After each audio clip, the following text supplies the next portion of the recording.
Maybe for the bigger. See that? Yeah, by the tree.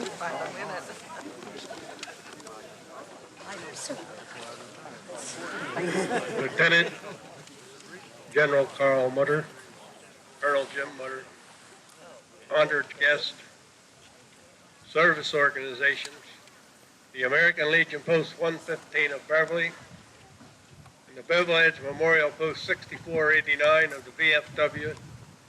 We'd like to take this opportunity to welcome all to this Veterans Day ceremony and to thank you for the giving of your time to honor and remember all veterans who gave their lives and to all veterans who have served our country.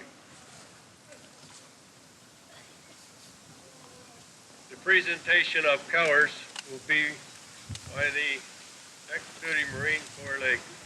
Present colors.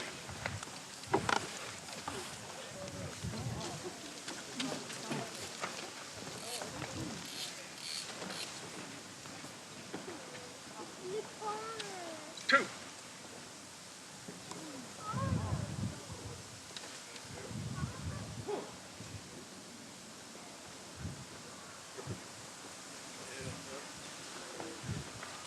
We will have the playing of the Star Spangled Banner and the singing of the national anthem by Cheryl Turpeck. Oh, that's right. We will now have the Pledge of Allegiance. I pledge allegiance to the flag of the United States of America and to the republic for which it stands, one nation, under God, indivisible, with liberty and justice for all. Two. Okay.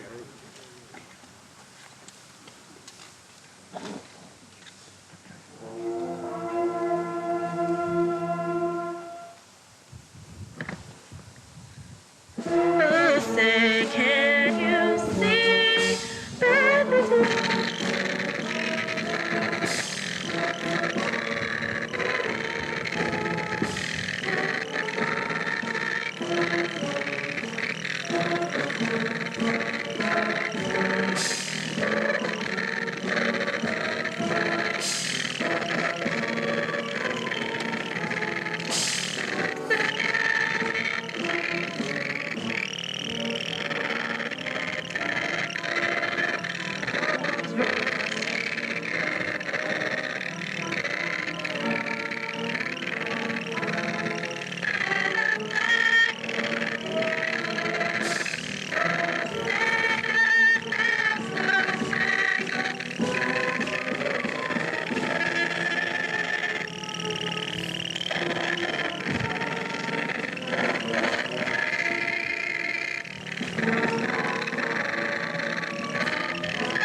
We'll now have the invocation by the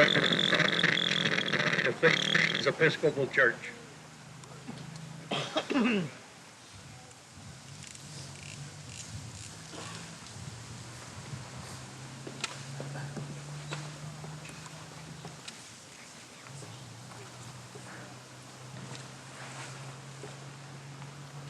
Let us pray.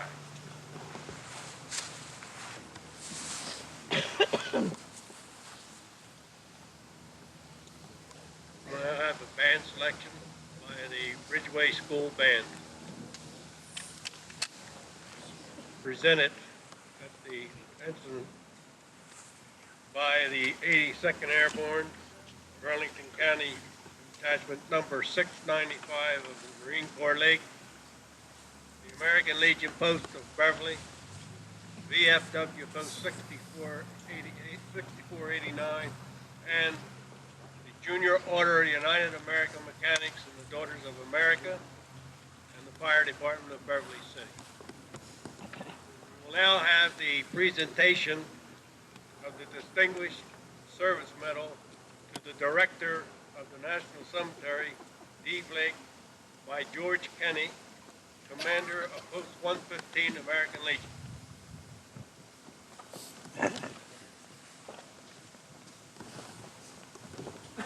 Colonel Warner.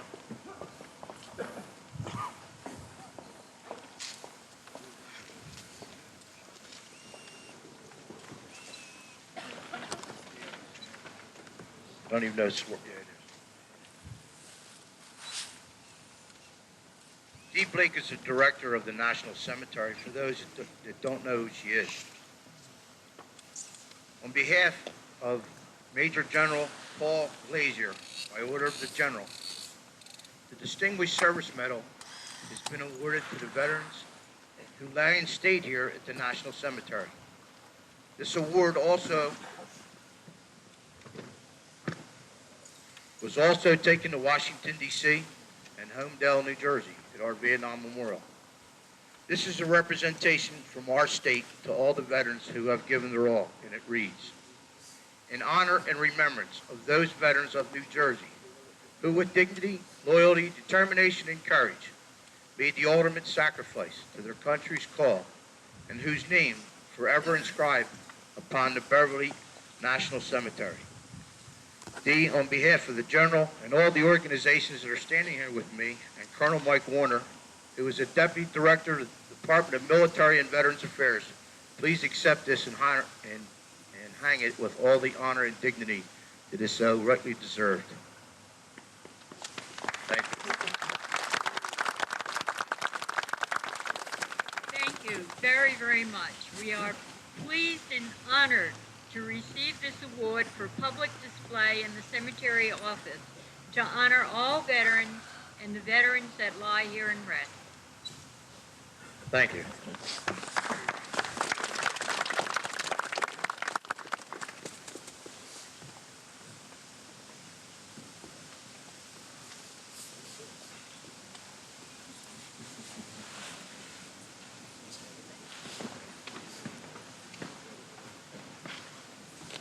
We will now have the presentation of resolutions by Assembly persons Diane Allen and Carmine DeSopo. Come forward, please.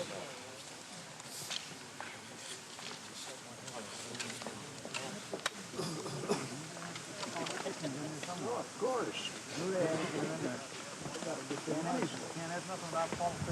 One of the privileges of my office is the ability to come here before you today in commemoration of this very special day. It's been nearly 80 years that people have gathered like this to commemorate the fallen, commemorate all of those who are veterans.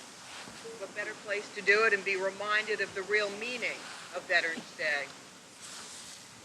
It is rather chilly. I'm not going to read everything that we have here on these resolutions, but I would like the commander of the American Legion Post 115 of Beverly to come forward. I would also like the commander of the VFW 6489 to come forward, and the Marine Corps League 695. We have resolutions for all three organizations.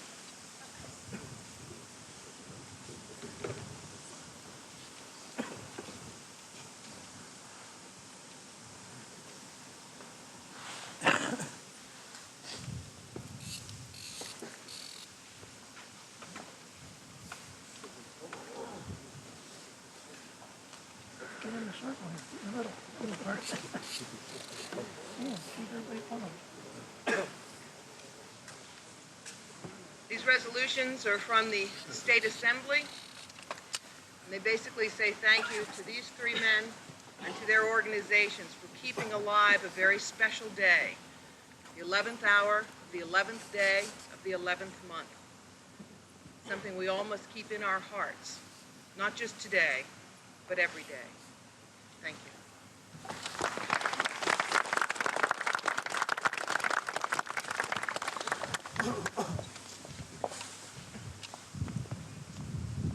Thank you. We'll now have the dedication of the benches in honor of Sergeant Ronald Ridgway, Silver Star winner, and Gunnery Sergeant Woody Kurtz. And that presentation and will be made by Commander Kenny of the American Legion Post 115.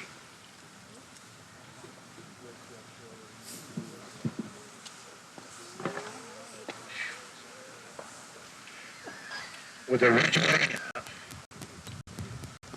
I would like to first introduce a change here, and that is it's Sergeant Ronald Ridgway. It is Staff Sergeant Clarence H. Ridgway. Would the family please meet in the center in front of that wreath? In addition to Gunnery Sergeant Woodrow, United States Marine Corps. Would their family please enter and stand next to the wreath?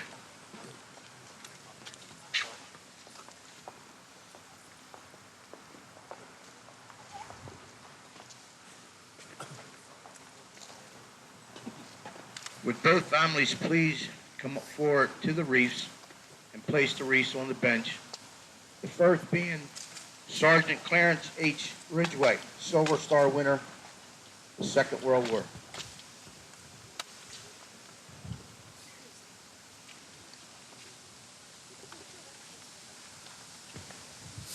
The second being Gunnery Sergeant Woodrow Kurtz, Woody as he's known to everybody.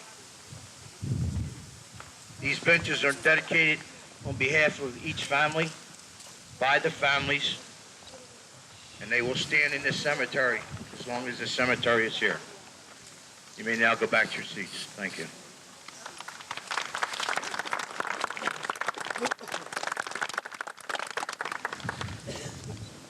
Colonel, if you would, in recognition to the two gentlemen that we just demonstrated an honor to, the 82nd Airborne will present a 21-gun salute. May we bring the colors to attention. Ladies and gentlemen, please stand at attention.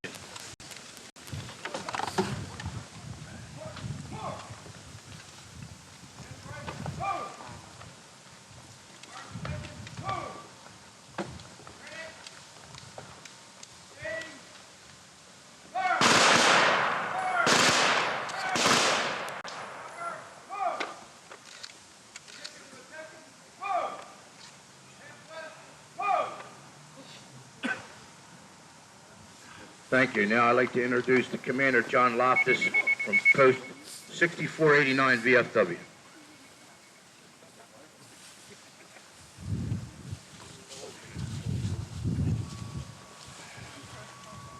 morning, everybody. Before I read a poem, I want to introduce two people real quick. One is from our closest military establishment around here. Is Commander Suttle, if you'll raise your hand there. He is the commander of the USS Rancocas, the cruiser in the cornfield out in Morristown. Also, one special man here, a Pearl Harbor survivor who happened to see the first bomb drop on that fateful day in December. Ted Rimothy, would you please? He happened to see the first bomb drop in the war. That is commander. Now, with the general's permission, I'd like to read a poem written by my wife's cousin for the Maryland Veterans Committee. Lieutenant Carol A. Mutter, United States Marine Corps. I call her Lieutenant General. I'm allowed to make a mistake, it's cold. Lieutenant General Carol A. Mutter, United States Marine Corps.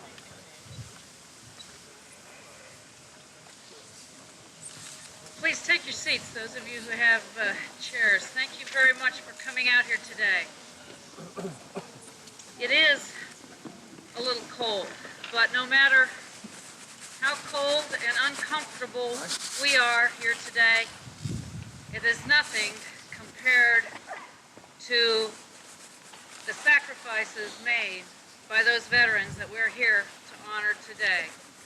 The cold of the frozen chosen, I think, was much worse than that little bit of discomfort that we must endure today. And I promise you I won't speak for more than an hour.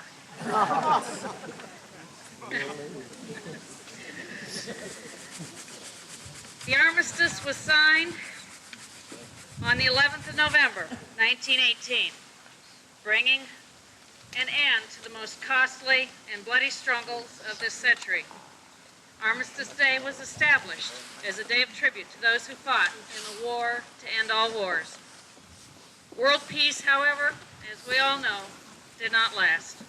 And after two more major wars, in 1954, Armistice Day was redesignated as Veterans Day, a day that honors all armed forces members and is dedicated to world peace.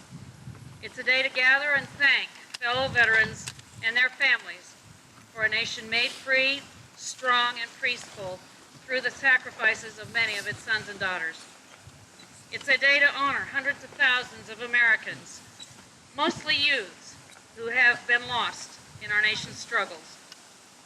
As President Reagan said on Veterans Day 1985 in his remarks at the Tomb of the Unknowns, most of them were boys when they died, and they gave up two lives, the one they were living and the one they would have lived. In the Marshall Islands in February of 1944, 19-year-old Private Richard Sorensen was one who was in the Marine invasion. When a Japanese grenade landed near his comrades, Sorensen jumped on the grenade, taking the full impact of the explosion, saving the lives of his friends. Luckily for him, the shrapnel did not penetrate any vital organs, and he recovered and lived. 26 Marines in the Pacific received the Medal of Honor for jumping on grenades to protect their comrades. Only Sorensen and two others lived to tell about it.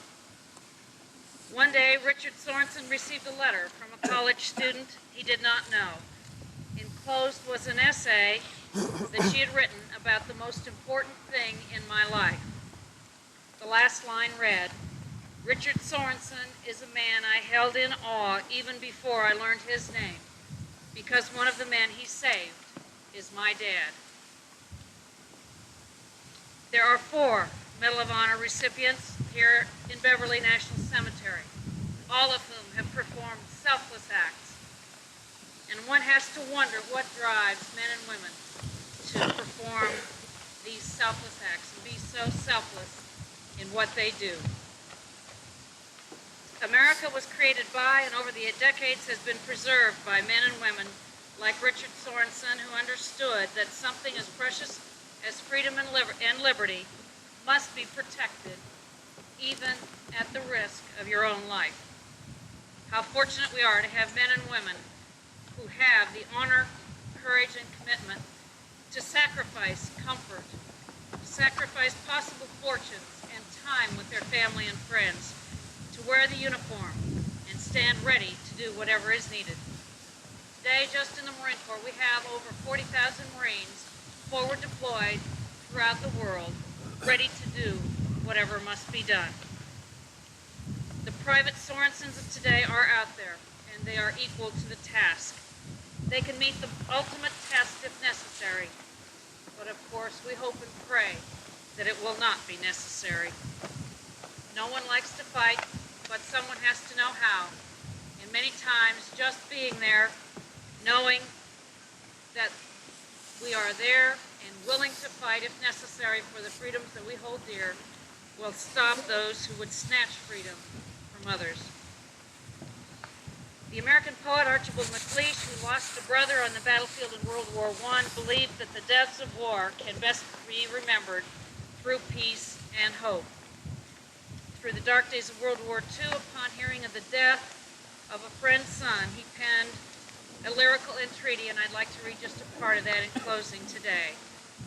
They say, "We were young, we have died, remember us." They say, "Our deaths are not ours, they are yours. They will mean what you make them."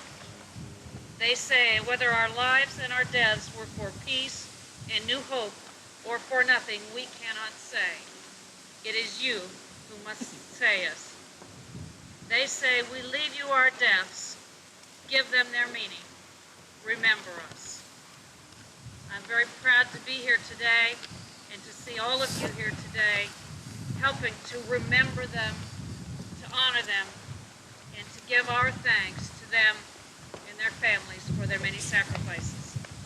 Thank you very much for being here.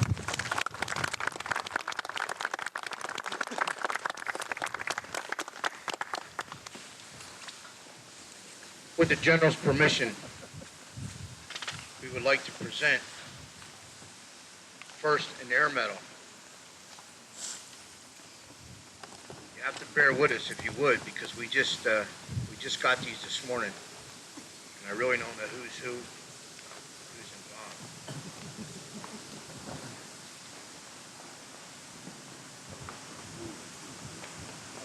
Now I'll get the ranks correct. Lieutenant Colonel Vincent Burns, would you go front and center, please, and escort Master Tech Sergeant George Bob, United States Marine Corps. Bring him up front, please. Meritorious achievements while participating in aerial flight from November 12, 1942 to the 22nd of July, 1945.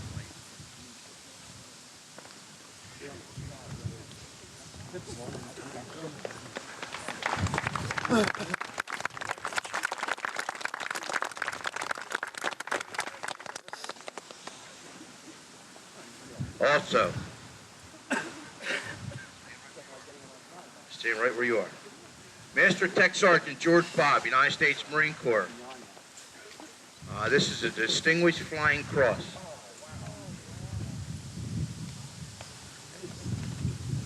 In Gold Star and Circuit Blue, in lieu of the second award.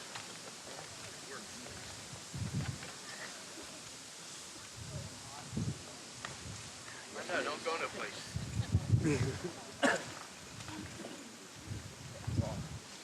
You're going to need a billboard to carry all these.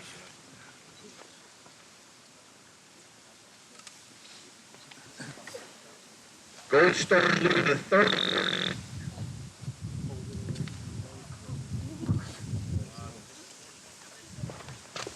We have the first one now. This is the Gold Star Blue, the fourth award.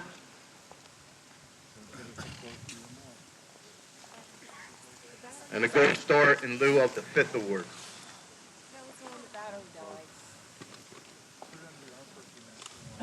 Ladies and gentlemen, the Distinguished Flying Cross.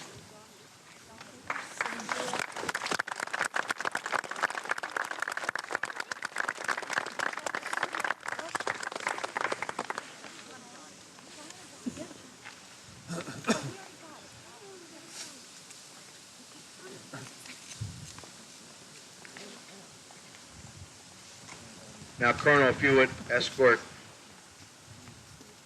George Bob back to his seat, please. Would the Commandant of the Marine Corps Detachment 695 please come forward?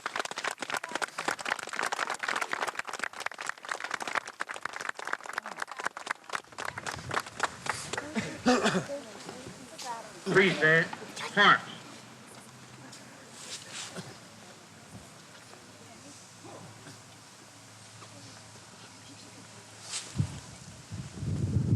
Ladies and gentlemen, dedication to all students who have so rightfully deserved the honor of being placed in the cemeteries with the recognition of being a United States veteran.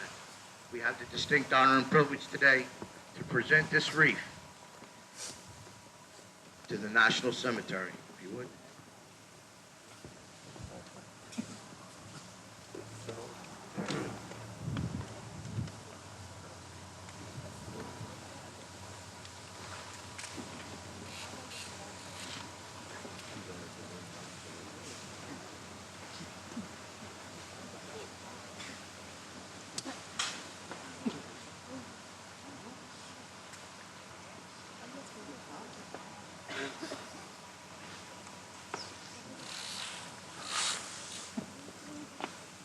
On behalf of the United States Marine Corps, a 21-gun salute.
Ladies and gentlemen, that concludes our program for today. Oh, hold on.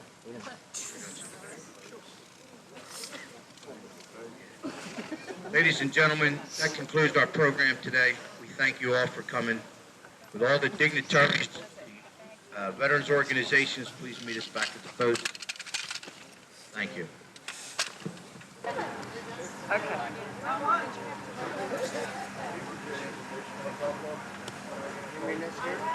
Do you know whose limit that is? She has no idea. Robbie, what are you doing here, ball? What are you doing? Fur ball?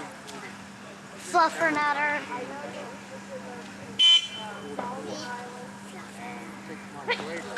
Hey, come here.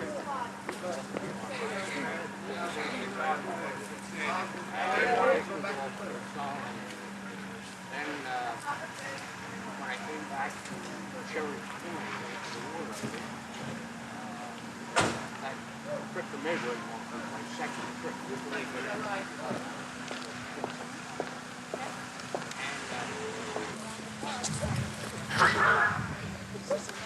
One of my speeches. Yeah, we got Sit down in the foot. dated back.